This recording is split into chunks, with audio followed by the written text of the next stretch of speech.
but I'd like to just outline what this is like for everyday Hungarians. The whole country is under the rule of one party, and this is the case all over the country, where civil servants are afraid of Mr. Orban and his orders. We have a political mafia, and there's basically no market economy in Hungary, and corruption runs the whole system. And obviously, everybody's rights are curtailed. Anybody who has a slight opposition to what the powers at the top want, then they will face the full force of the administration and may even be spied upon. How can this system be maintained? Well, huge amounts of money that come from elsewhere. Meanwhile, Hungarians have been completely abandoned. If they turn to the state for help, then no, there's complete indifference. Over 15 years, one of the best countries in Central Europe has become one of the poorest. We spend the least on social benefits, on healthcare, etc. And this is because over the past 15 years, we've had one-party rule. Well, what's the EU done? Well, it's found excuses, and we've seen it took 10 years for steps to be taken, and it was the European Parliament that actually raised its voice to make sure that that happened. Well, Hungarians don't have enough time to wait. The majority of Hungarians want change, and they want to see the end of the Orban regime. We should never see one-party rule or full power for anybody in Hungary again. Thank you. On behalf of the PFE Group, Madam Gall. Thank you, President, Commissioner. For 15 years now, we've had a political witch hunt against Hungary, and more frustrated accusations. Now, obviously, we've had the Tavares report, the Sargentini report, and the Del Boscovi report, and now we have the Strick report, full of lies and double standards. And you don't seem to be bothered about facts. Orban phobia is what rules the day. And there are also references to documents from NGOs. And it's turned out that they have received orders and they've received money from abroad to carry out smear campaigns against Hungary. And this is carried out because Hungary is against illegal migration, against gender ideology in schools. Hungary stands up for peace in Ukraine and rejects fast-track accession of Ukraine. And for this reason, we are punished, money is frozen, we are blackmailed with our voting rights potentially being withdrawn. But we don't want these anti-sovereign attacks. We don't want to be lectured and these kinds of political attacks. Therefore, we have presented an alternative resolution. I've been in this Parliament for 21 years, and I've seen that if the rules don't please the left or the EPP, they simply don't comply with them. But at the same time, they call for accountability on the rule from others. What kind of hypocrisy is that? And the timing speaks for itself. Like the previous reports, elections are coming up in Hungary in 5 months' time. And they even say openly they want a change of government in Hungary, and they try to find who will meet the requirements. It doesn't matter what they do. Hungarian voters have not been able to be misled, and they will not be misled with these lies again. Thank you. Thank you, dear colleague. On behalf of the ECR Group, Madame Teodorescu. Citizens who are watching this debate must know that, whether we like it or not, legally speaking, the European Parliament cannot activate Article 7, Paragraph 2 of the EU Treaty. And even if it could, this legal basis could not include the LGBTIQ plus community of Hungary and no other topic which belongs to national competences, such as healthcare or education. This report not only exceeds the mandate of the Parliament and of the EU in general, it even exceeds the imagination of the harshest critics of the Budapest governance, because it condemns the very Council for the same serious violation of EU values simply for not taking action against Hungary. Unfortunately, this debate and this report have nothing to do with the EU fundamental values. They have become a political weapon against a government which bothers people. What's really at stake here? Withdrawing the voting rights of an EU member state. As an ECR rapporteur, I support the cause and sovereignty of Hungary. Whatever is being done to Hungary today for its conservative positions may be done to any other EU member state tomorrow, including Romania or your own country. Colleague, on behalf of the Renew Group, Mr. Corner. Liebe Kolleginnen und Kollegen. Dear colleagues, we are having this debate on Hungary and the Article 7 procedure. I don't know how many debates we've had, but we finally need to see action from the Council where this issue is tied up. We hear a lot of reaction. The AfD are well represented to defend Viktor Orban, but what are we really talking about here? It's not about conservative politics. It's that Viktor Orban's friends are living a palatial life, and at the same time, ordinary Hungarians are living in the poorest country in the EU. This level of corruption and violations of rule of law, this is what it's about. It's not about politics here. It's the people that are behind this. They defend Viktor Orban as the best, but they're promoting corruption and they want to see the citizens poorer. That's what this is really about. We should be very clear about that. We have rules in the EU to protect taxpayers' money. And we have this corruption and this violations of rule of law. This is what we're talking about. That's really the only thing this debate is about. So the Council must finally act to protect rule of law in the EU. Thank you. Very much, dear colleague. On behalf of the Greens, Mr. Freud. Dear colleagues, since Viktor Orban came to power in 2010, the European Union has given 80 billion euros to Hungary. 80 billion euros. This was money meant to modernize schools, to update hospitals, to bring fast internet to every corner of Hungary.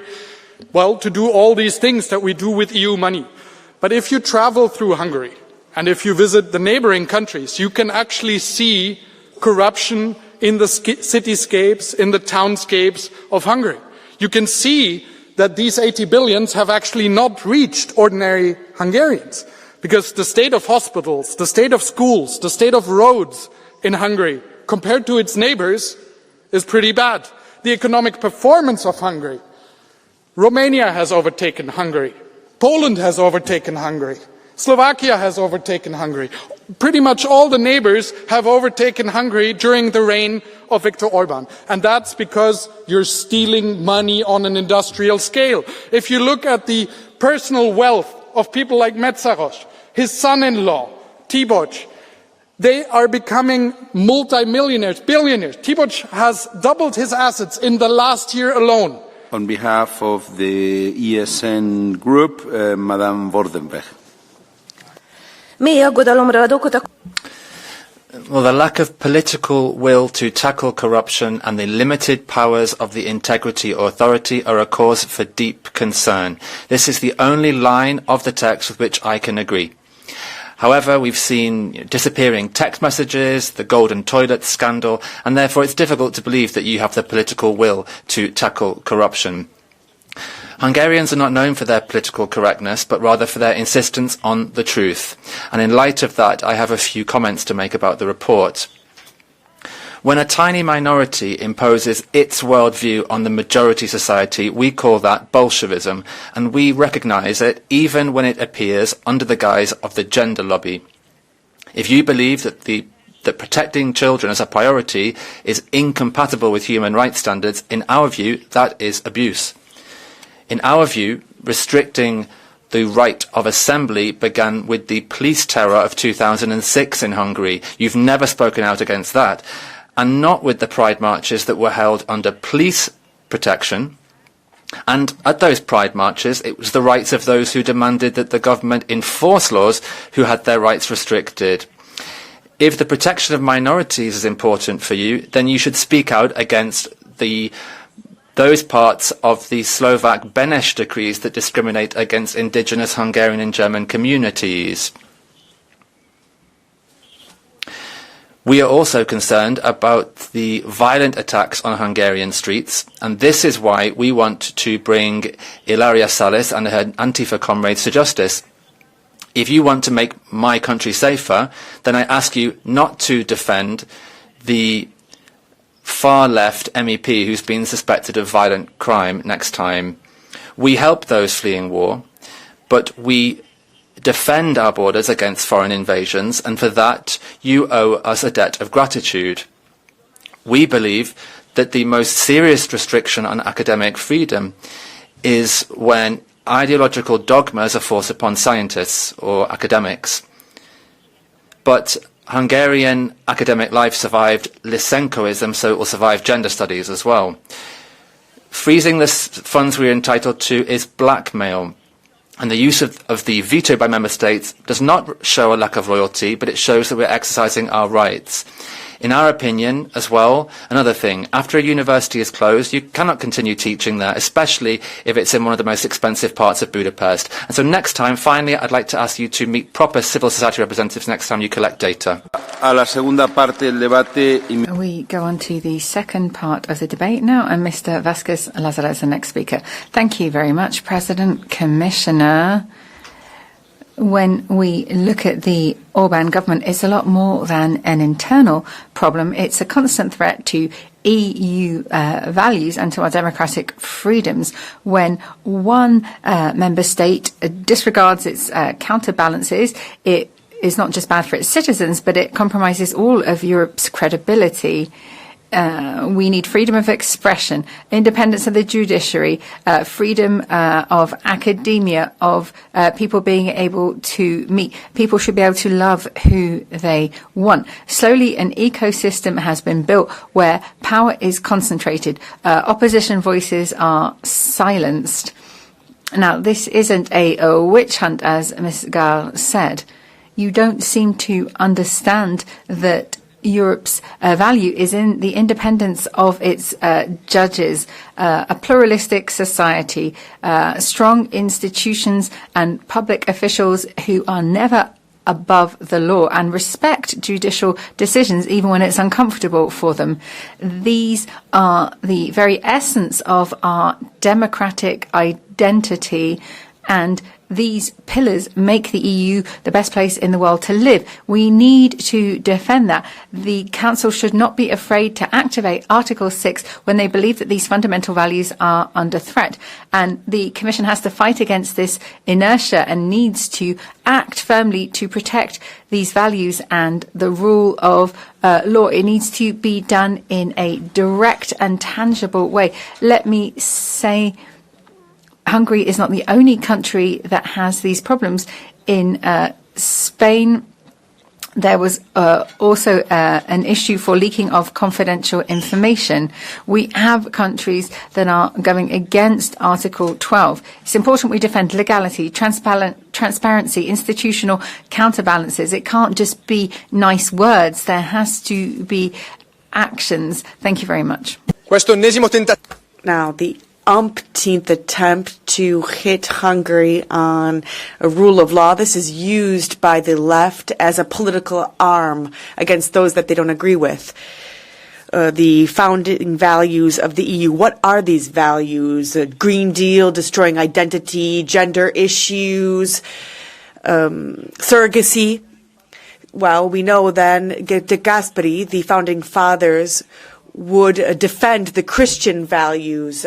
They would defend children and promote families. The problem is not Orban today. The problem is elsewhere. Trying to hit a government that doesn't line up, that would be dangerous for all of the nations and all of the citizens.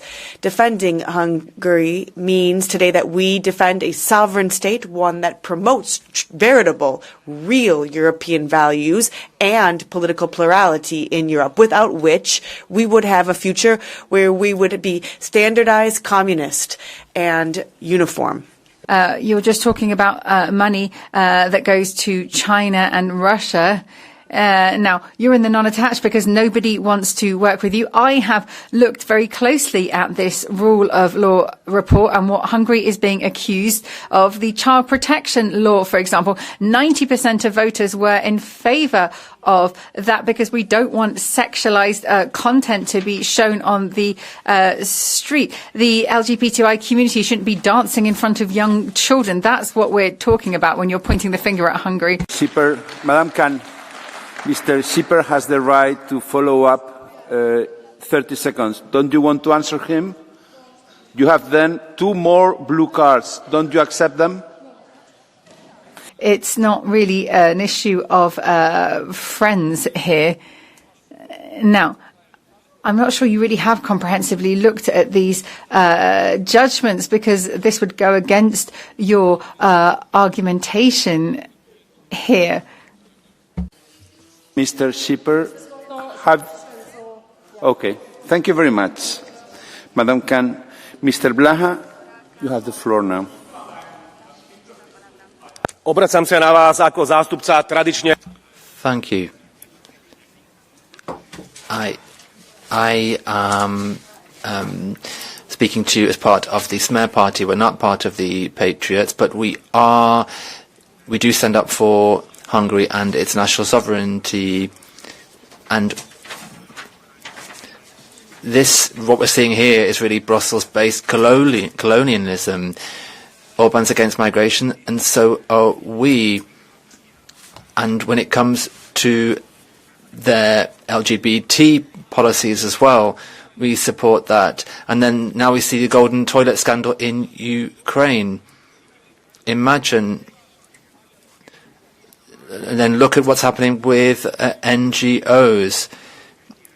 You have no right to punish the Hungarians for their political decisions. We want peace with Russia.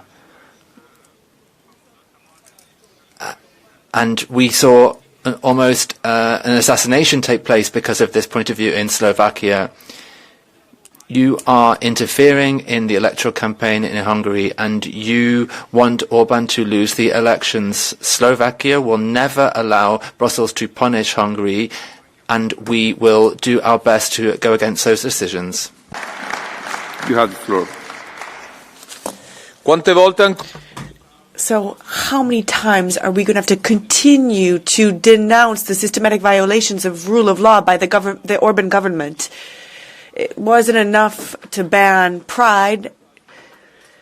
Mr. Abel, a EU citizen, is at risk of prison because of organizing a Pride event in Peszk. How is it possible in 2025 that Europe continues to tolerate something of this sort?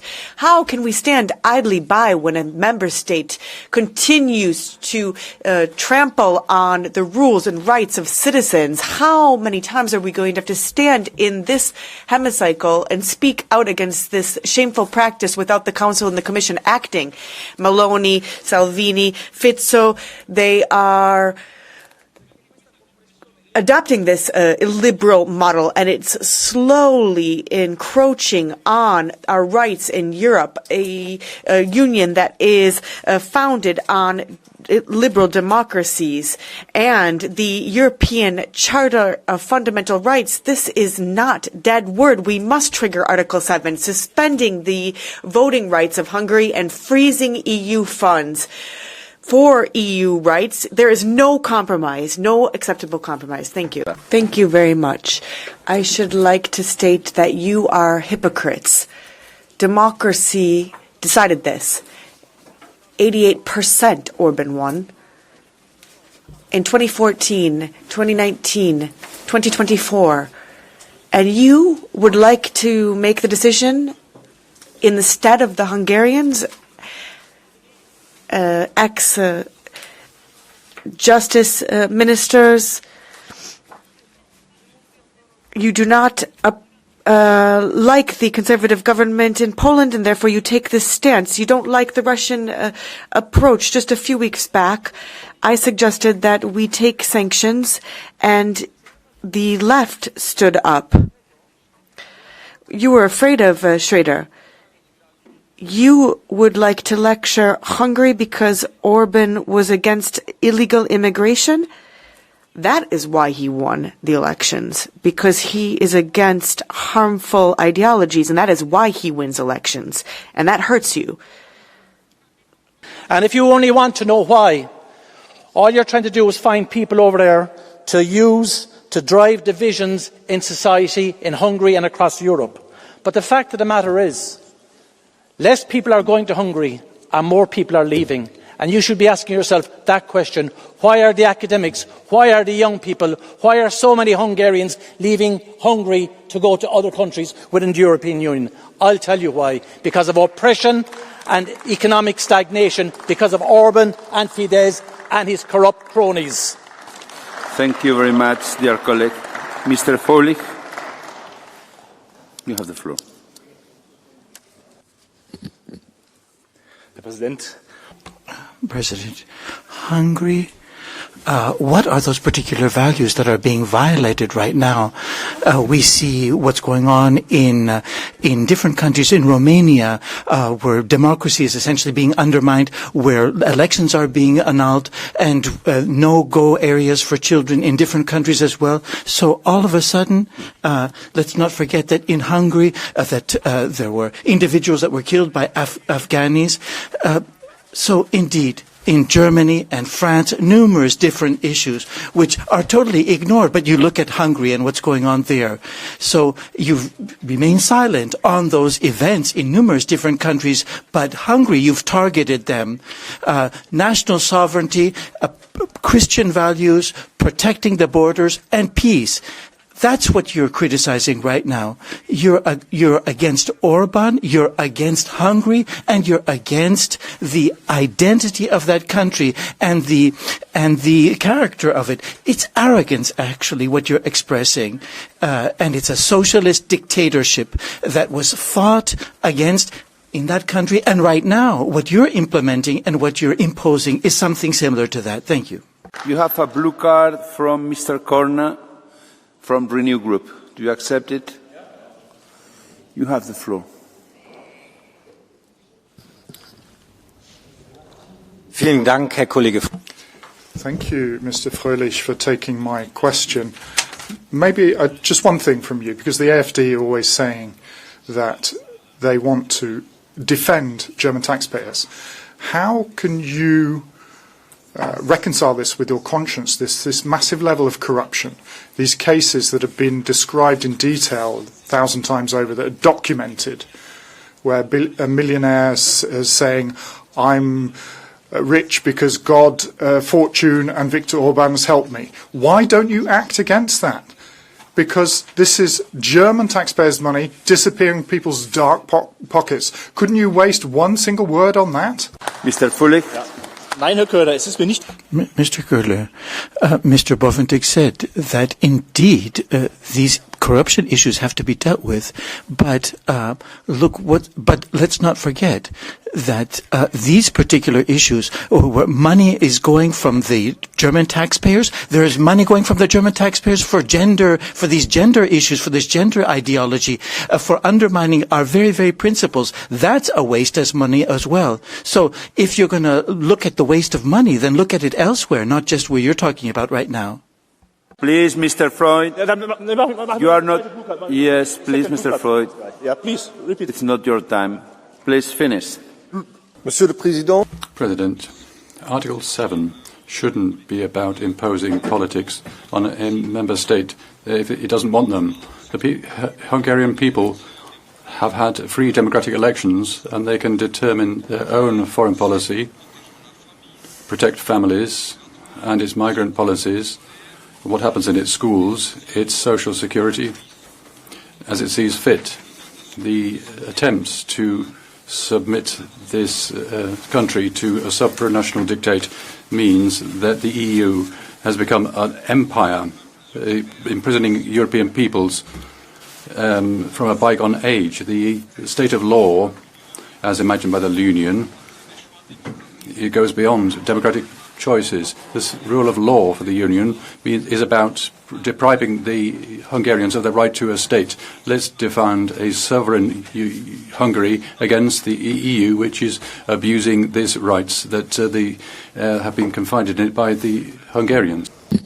Vážení colleagues, I'm very pleased that in this plenary we are talking about the rule of law, and I do not like if somewhere there is corruption.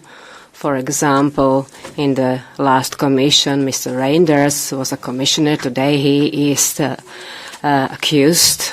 Whether he will be guilty, that's the decision for the court, but he sent different letters to individual member states, and today we are in such a situation that every member state somehow breaches human rights on which the EU is based. Apart from 3 human rights, every human right could be limited. Even the right for life is not an absolute right. There are 3 rights which are absolute. So every limited right which is limited by the law, if accepted by the court, then it is okay. Mr. Commissioner, that's slightly personal. You were the reason why I voted against this commission. For me, you are a very pleasant surprise. Thank you very much. Very much, dear colleague, Mr. Zegman.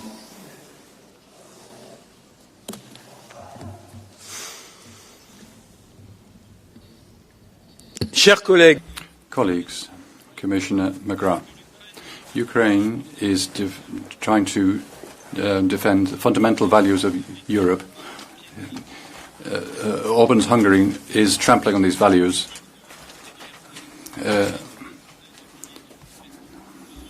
These are judges who have been muzzled, NGOs pursued, and generalized corruption, amongst other things. Europe, in 2022, took financial sanctions to help residents of Hungary. In the Budgets Committee last week, my report, which calls on the Commission to take to 200% from 50% of freezing of funds, has been adopted. And the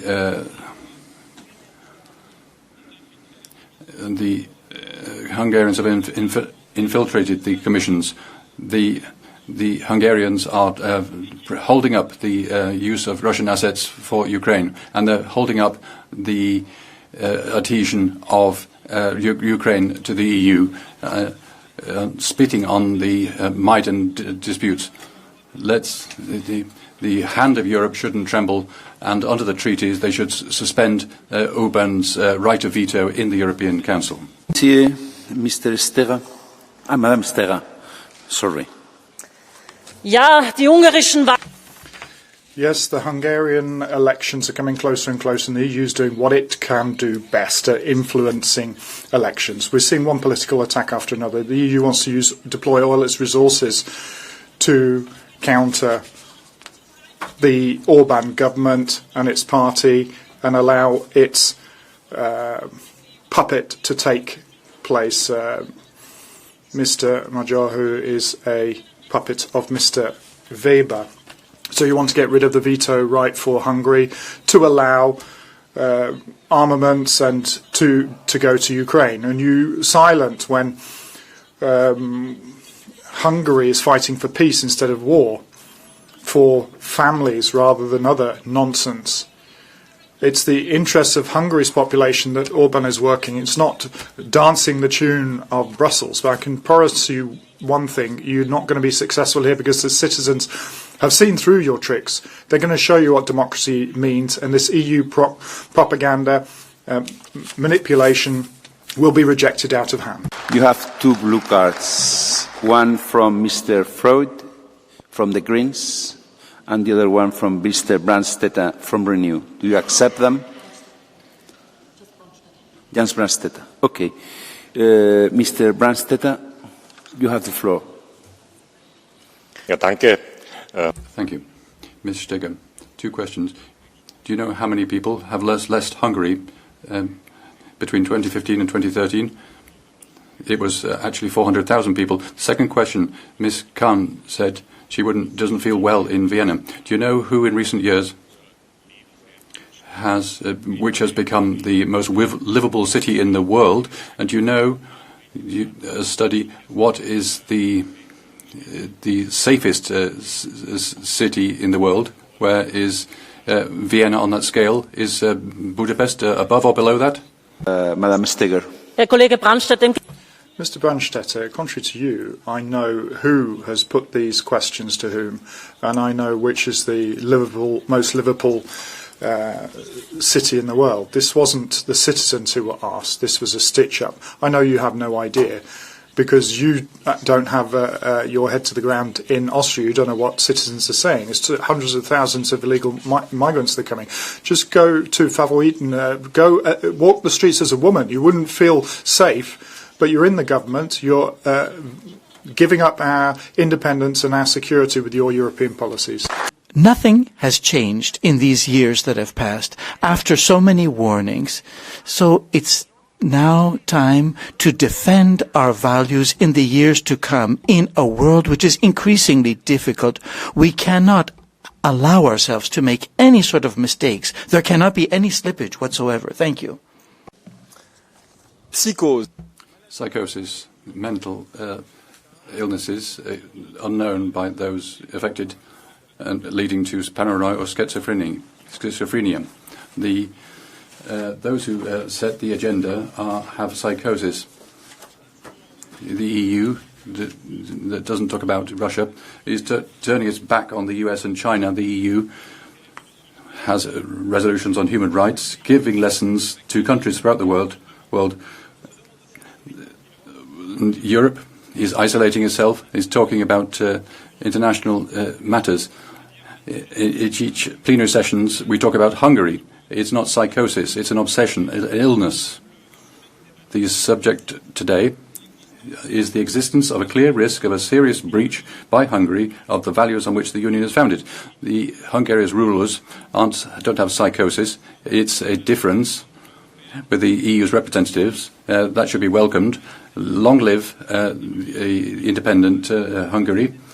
And in terms of rule of law, look at Romania with cancelled elections and what's happening in Ukraine.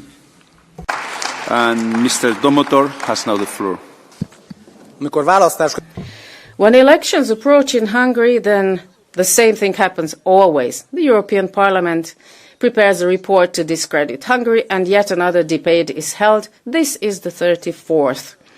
And these speeches sound as if they were the love children of ChatGPT and political cliches. Facts, they don't matter. Well, if democracy really mattered to you, then you would debate really important issues, like the former Justice Commissioner who is being charged with money laundering, the hundreds of billions that are disappearing into golden toilets in Ukraine, while here, vaccine shipments are negotiated via text messages and Antifa terrorists are given immunity. In France, the most popular candidate is not allowed to run. In other places, election results are annulled. When these wishes will be debated? Well, never. Because what's happening here has nothing to do with the rule of law. It sounds like a weary attempt to exert pressure, but we won't give in, but we will give you our answer at the elections. Today, Donald Tusk has the power in Poland. He's your friend. And we've heard a great deal about this. Just 1 month before legal proceedings, he said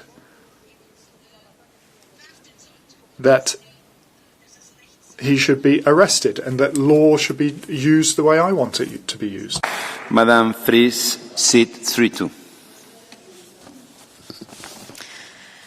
I must admit, I find it a little bit funny how some colleagues in this House seem to think we have this debate because someone doesn't like the government in Hungary. No. This is about a government in Hungary who seems that they don't like their own citizens, that they don't respect the democracy that the country that they have, has elected them. But Hungary deserves better than this. The citizens deserve better than Orban and his corrupt friends, deserves better than a government that breaks the rule of law. Authoritarianism always starts by going after the minorities. That's why protecting them is the front line of defending democracy itself. So when Orban and his government targets them, he's testing whether we in Europe will blink. Europe is a union of values, not a cash machine for leaders who undermine democracy at home while demanding our respect abroad. Orban tries to marginalize, but EU must defend, because they're the European citizens and their rights are non-negotiable. They deserve our unwavering support. Hungary and its citizens deserve better than Orban. Thank you. I will speak Romanian. But please stop this scandal there. În primul rând, tot ceea ce se întâmplă aici. First of all, everything that's happening here has nothing to do with Hungary. Everything we've heard refers to Romania, in fact. We should be discussing the infringement against Romania. This is a dangerous precedent if you approve this situation, because we are talking about the cancellation of all the rights and freedoms, all fundamental rights and freedoms, and the cancellation of any trace of democracy in the European Union. You talk about corruption. What corruption? Maybe in the European Commission, maybe the corruption regarding the vaccine contracts. Why isn't the President of the Commission giving us access to her messages? You're talking about the rule of law. What rule of law?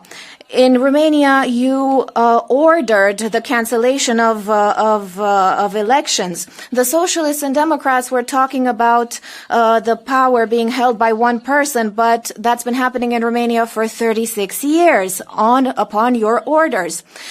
All the socialists who are now in charge of Romania were asking about the Hungarians that left Hungary.